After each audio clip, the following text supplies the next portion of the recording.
this room. We're all captains of our own ship. And the other thing we have in common, not one of us in this room is a born leader. And not one of us is a perfect leader. It is a lifelong pursuit. And you've worked hard to get where you are. While you're here, think about the impact that your role models have contributed to your success. And then ask yourself, am I being that role model to the people I work with, my teammates, and to my customers? My role model was a guy by the name of William Perry. And it was the summer of '94. I was stationed on a different ship in the Middle East. One afternoon, I get a call from an admiral in the Pentagon. He says, Mike, the Secretary of Defense, Dr. William Perry, is looking for a new military assistant. And he's asked each of the 4 services to provide 3 nominees.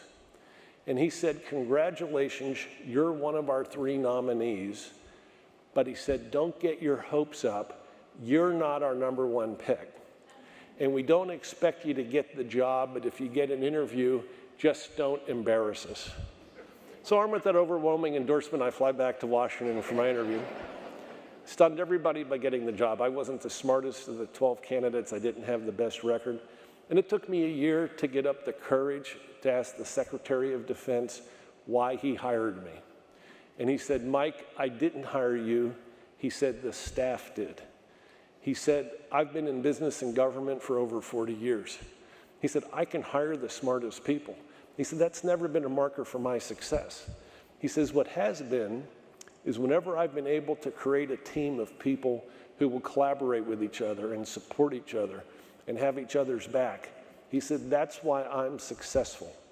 He said, out of the 12 candidates, you were the only one who took the time to talk to them as if they were people, and how if you got selected, how you were going to support them so that they could support me better. And when I asked the staff who they wanted to work with, they said they wanted to work with you. So while you're here, run on another question.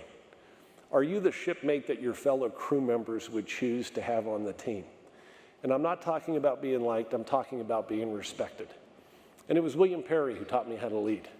And what he taught me about leadership was you don't have to be charismatic and outgoing to be a great leader, because he wasn't. He was very soft-spoken, very introverted. Yet he led with a sense of humility. And I would come to call his leadership style excellence without arrogance. It didn't matter who you were. You could be a janitor in the halls of the Pentagon, or you could be the chairman of the Joint Chiefs of Staff. He treated you the same with respect and dignity. It didn't matter what your rank was. You could be a private, or you could be a general. If you had an idea how to improve a process, he wanted to hear from you. He did not want you to fear telling him how to improve.